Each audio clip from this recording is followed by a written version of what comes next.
Hello everyone, అందరు ఎలా ఉన్నారు? మనం లాంగ్ వీడియోలో మాట్లాడుకొని చాలా రోజులు అయిపోయింది కదా. అయితే ఈ రోజు వీడియో చూసేయండి. అగస్త్య బయటికి వెళ్దాం అన్నాడు కదా, సో గంటిపేట చెరువు దగ్గరికి వెళ్దాం అనుకుంటున్నాం. సో పార్సల్ చేస్తున్నాం. ఎక్కడికి వెళ్ళినా పిల్లలతో వెళ్ళేటప్పుడు పార్సల్స్ తప్పవు కదా. ఏమేమి తీసుకొని పోతున్నా? నిన్న సంతకెళ్ళి కంకులు తెచ్చాం కదా, నాటు కంకులు.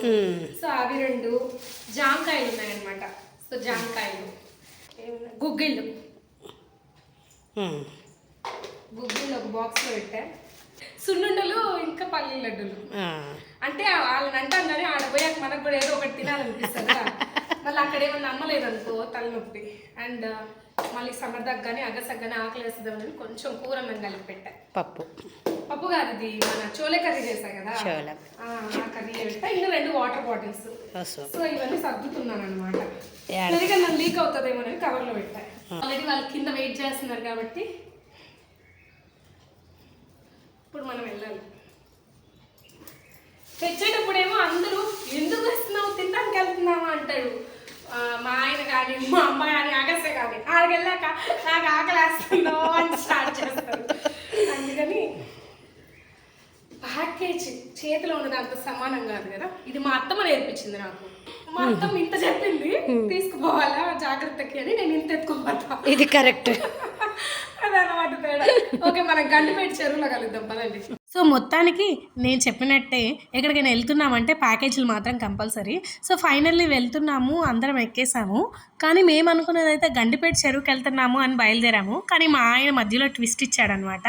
అదేంటి అంటే హైదరాబాద్కి దగ్గరలో పూరి జగన్నాథ్ టెంపుల్ ఉంది, అక్కడికి వెళ్దాము అని చెప్పి. పిల్లలైతే గోల్ చేస్తున్నారు, నాన్న చెరువుకి తీసుకెళ్తా అన్నావు కదా అని. ఆల్రెడీ అక్కడికి వెళ్ళాం కదా, ఈ టెంపుల్ చూసుకొని రిటర్న్లో మళ్ళీ కావాలంటే వెళ్దాంలే అన్నారు.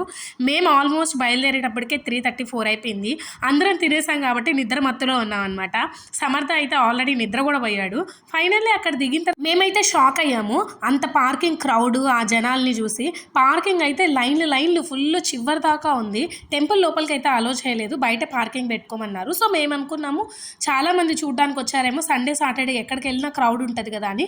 కానీ అక్కడికి వెళ్ళిన తర్వాత అక్కడ పోలీసు వాళ్ళని లేకపోతే జనాల్ని చూసి మేము తెలుసుకున్నది ఏంటంటే ఆ రోజే జగన్నాథుడి రథయాత్ర అంట. నాకైతే చాలా సంతోషంగా అనిపించింది.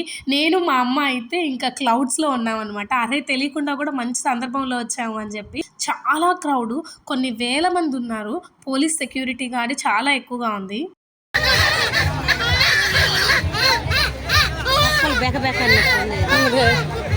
చూసారు కదా, పిల్లలు, పెద్దలు, పూజారులు, స్వాములు, పోలీసులు ఎంత హడావిడిగా, ఎంత కోలాహలంగా ఉందో. పెద్ద పెద్ద డ్రోన్లతో అదంతా క్యాప్చర్ చేస్తున్నారు.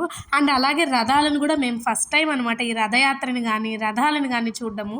ఎంత కోలాహలంగా ఆడుతూ డ్యాన్స్లు వేస్తూ వచ్చారంటే, ముందరంతా పాటలతో స్పీకర్లు అవి వెళ్తున్నాయి, దాని వెనకాల జనాలు బాగా డ్యాన్స్ వేసుకుంటూ వస్తున్నారు. అయితే రథాలు ఒక్కొక్కటిగా రావడానికి ఆల్మోస్ట్ వీళ్ళు వెళ్ళిపోయిన ½ అన్ అవర్ తర్వాత కానీ రథం రాలేదు. ఎందుకంటే మనుషులు లాగుతారు కదా వాటిల్ని.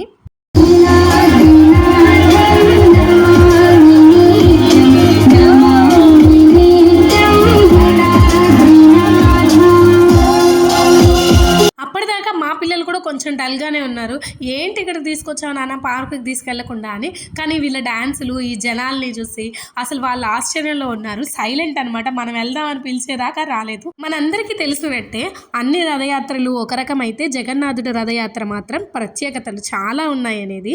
అయితే నేను అక్కడికి వెళ్ళి వచ్చిన తర్వాత నా మనసులో చాలా సార్లు అనిపించింది, అసలు ఏంటి ప్రత్యేకత, ఏంటి పూరి, అసలు జగన్నాథుడి కథ ఏంటి తెలుసుకోవాలని. ఇంకా వచ్చినప్పటి నుంచి నేను ఆ జగన్నాథుడి గురించి తెలుసుకోవడానికి చాలా అంటే చాలా వీడియోలు చూశాను. వాటిలో నేను తెలుసుకున్న కొన్ని విశేషాలన్నీ మీతో ఇప్పుడు షేర్ చేసుకుంటాను.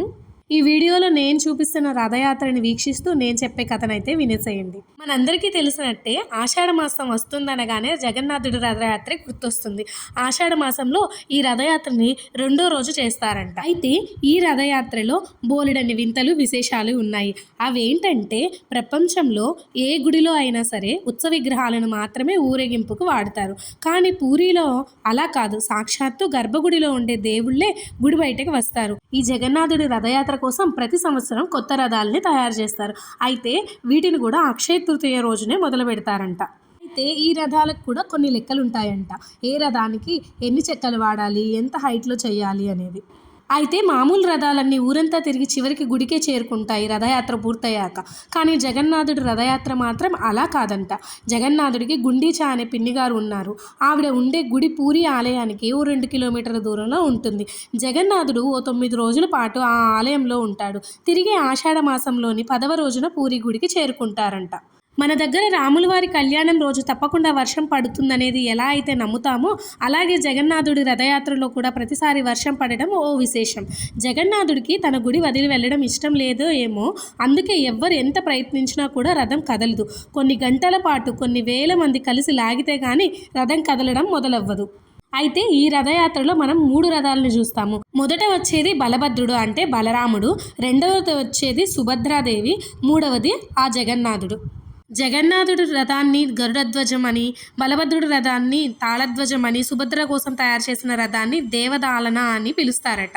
మేము అక్కడికి వెళ్ళిన తర్వాత చాలామంది రథాన్ని లాగడం చూసి మేము కూడా లాగకపోయినా కనీసం తాకి దండం పెట్టుకొని వద్దామని వెళ్ళి దండం పెట్టుకొని అయితే వచ్చాము. ప్రతి 12 నుంచి 18 ఏళ్లకు ఒకసారి ఏ ఏడాదిలో అయితే ఆషాఢ మాసం 2 సార్లు వస్తుందో అప్పుడు నబకలేవర ఉత్సవం పేరుతో చక్ర విగ్రహాలను కొత్త వాటితో మారుస్తారంట. పూరి ఆలయం పైన ఎగురుతున్న జెండా గాలికి వ్యతిరేక దిశలో ఎగరడం కూడా ఇక్కడ ప్రత్యేకత. సుభద్ర, జగన్నాథుడు, బలభద్రుడు రథారూఢుల యాత్రకు సిద్ధంగా ఉండగా పూరి సంస్థానిధులు రథం ముందర బంగారు చీపురు కట్టతో ఊడుస్తారంట. ఇలా చెప్పుకుంటూ పోతే బోలెడని ప్రత్యేకతలు ఉన్నాయి. ఇప్పుడు మీరు చూస్తున్న రథం సుభద్రాదేవిది. అయితే చాలామంది ఆడవాళ్ళు సుభద్రాదేవి రథాన్ని లాగుతున్నారు. అక్కడ వాళ్ళు చెప్పింది ఏంటంటే సుభద్రాదేవి రథం వచ్చినప్పుడు ఆడవాళ్ళు రథాన్ని లాగడం కానీ లేదా కనీసం దండం పెట్టుకోవడానికి కానీ ఖచ్చితంగా ప్రయత్నించాలి అని. మాకు కూడా చాలా కొత్త కాబట్టి అక్కడ వాళ్ళు చెప్పిన దాని ప్రకారమే మేము వెళ్ళి రథాన్ని లాగి దండం పెట్టుకొని అయితే వచ్చాము. ఇప్పుడు వస్తున్నదైతే ఆ జగన్నాథుడి రథము. చూసారు కదా జనాలు, కనీసం దీన్ని మేము దగ్గరికి వెళ్ళి తాకడానికి కూడా ఆస్కారమే లేదు. చాలామంది సెక్యూరిటీ గార్డ్స్ ఉన్నారు, అలాగే చాలామంది ఆ కమిటీ మెంబర్స్ ఉన్నారు. సో చాలా జాగ్రత్తగా తీసుకెళ్తున్నారు అనమాట. తాకలేకపోయినా కంటి నిండా చూసి మనసు నిండా దండం పెట్టుకొని అయితే వచ్చాము. మాకైతే ఈ రథయాత్రలో పాల్గొనడం అనేది నిజంగా ఎంతో అంటే ఎంతో ఆనందాన్ని ఇచ్చింది. పూరికి వెళ్ళి ఆ జనంలో రథయాత్రలో పాల్గొనలేకపోయినా ఇక్కడ అనుకోకుండా మాకు ఈ అవకాశాన్ని కల్పించినందుకు ఆ దేవుడికి మనస్ఫూర్తిగా దండం పెట్టుకొని అక్కడి నుంచి అయితే బయలుదేరాము. జనాలు చూసారు కదా, చాలా మంది 2-3 కిలోమీటర్ల పొడవు వరకు ఉన్నారు. అలా రథాలన్నీ ముందరికి వెళ్ళిపోతున్నాయి. ఇంకా మేమైతే రిటర్న్ బయలుదేరేసామన్నమాట. చాలా మంది మాతో పాటు రిటర్న్ వెళ్ళిపోతున్నారు. ఆల్మోస్ట్ టైం 6:30 అట్లా అయిపోతుంది. ఇంకా పటాన్ చెరువు దారిలో ఉంది. వాల్యూ జోన్ ఓపెన్ చేశారు కదా, చాలా లాంగ్ బ్యాక్. నా సెకండ్ వీడియోలో 3rd షాట్ అనుకుంటా వాల్యూ జోన్ది.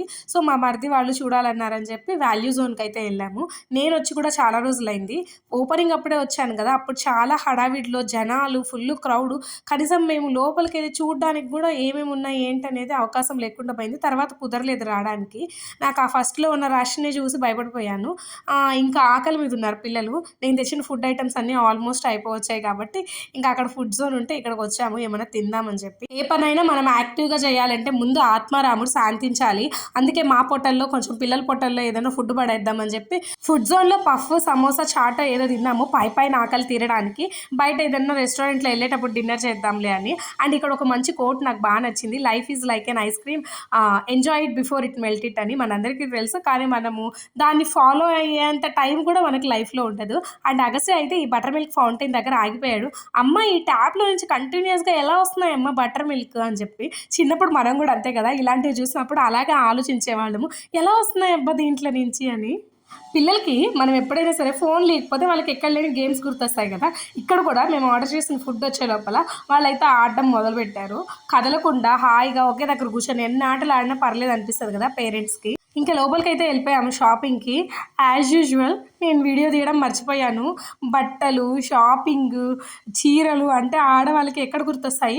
ఏదో కొద్దిసేపు మాత్రం 2-3 బిట్లు స్టార్టింగ్లో క్యాప్చర్ చేశాను, కానీ తర్వాత నాకు అసలు గుర్తే లేదు. ఈ డ్రెస్సులు కొనుక్కోవడంలో వీటిల్లో పడిపోయి మర్చిపోయాను అనమాట. సో మా వాడైతే పెద్ద షాపింగ్ చేసేవాళ్ళలాగా ఒక పెద్ద బాస్కెట్ వేసుకొని తిరుగుతున్నాడు. నాకైతే ఫస్ట్ టైం ఇచ్చాను కదా రివ్యూ, దాంట్లో నాకేం నచ్చలేదు, ప్రైజెస్ కూడా అంతగా ఏం లేవు అని. బట్ ఈసారి నేను ఇన్డెప్త్గా అనలైజ్ చేశాను అనమాట. ఒక 2-3 గంటలు అక్కడే టైం స్పెండ్ చేసి హ్యూజ్ కలెక్షన్ కలెక్షన్ ఉంది, పిల్లలకు కానీ పెద్దలకు కానీ అందరికీ కూడా. అలాగే నాకు శరవణ స్టోర్స్ గుర్తొచ్చింది. చెన్నైలో 6-7 ఫ్లోర్స్ ఉంటుంది. ఆ ఒక్క షాప్కి వెళ్ళామంటే అన్నీ వచ్చేస్తాయి, సరుకుల దగ్గర నుంచి, ఫుడ్ దగ్గర నుంచి, బట్టల దగ్గర నుంచి అలాగా. సో వాల్యూ జోన్ కూడా నాకు వన్ స్టాప్ షాపింగ్ మాల్ లాగా అనిపించింది. యాజ్ యూజువల్ లోపలికి వెళ్ళిన తర్వాత బిల్ చేయకుండా ఎలా వస్తాము, సో మేమైతే గట్టిగానే బిల్ చేసాము. ఈ వీడియో మీకు నచ్చిందని అనుకుంటున్నాను. Thank you so much for watching. Video నచ్చితే లైక్ చేయండి, షేర్ చేయండి, సబ్స్క్రైబ్ చేయండి. Bye bye.